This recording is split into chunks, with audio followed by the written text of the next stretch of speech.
Hi, I'm Dave Epstein. Welcome to this edition of Growing Wisdom, and today we're talking about protecting some of your vegetables and other plants you may be starting from those nasty little critters like chipmunks.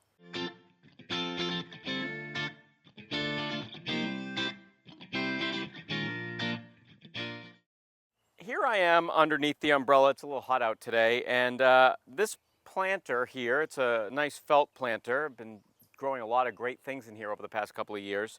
It's a whole nother video, but I planted some edamame or soybeans in here, and look closely, you can see what happened. They came up and came out here the other day. I was actually away for the weekend, and all the tops were eaten off. It also happened here in this little bean pot, so you can see some of them germinated, but a bunch got eaten as well. And I thought since it was on a table that the chipmunks might not get up here, but indeed they did. So what do you do? What do you do when you have critters in your garden that are really bothering things? So, you can put a fence up, but something like a chipmunk's going to get right through a fence, so you can't really do anything about that. But you can use something called row cover.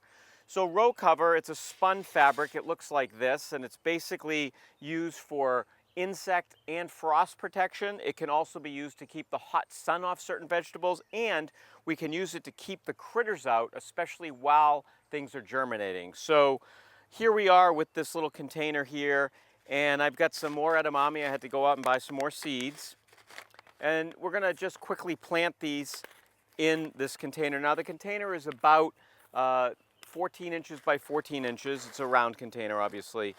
And what we're going to do is we're just going to plant these edamame in this little container here. I'm going to space them a couple of inches apart.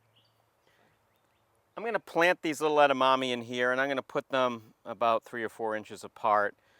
We'll plop these in.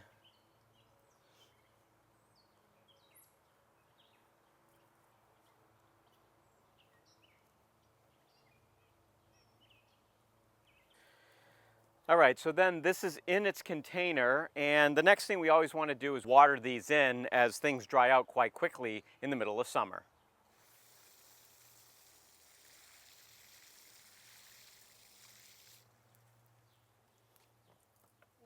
After you've watered these in, it's as simple as just putting this row cover right on top of this, and what I like to do is tuck it down underneath here like this. Now this isn't going to be the permanent home. We're going to move this to a different table in the sun, but for the video I just wanted to show you.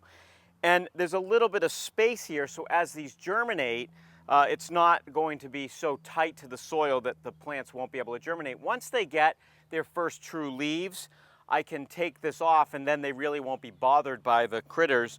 The other thing you could do if you wanted the row cover a little bit higher is you could take something like a coat hanger, and you could make a little tent. So you could take a coat hanger, something like this, put that in carefully.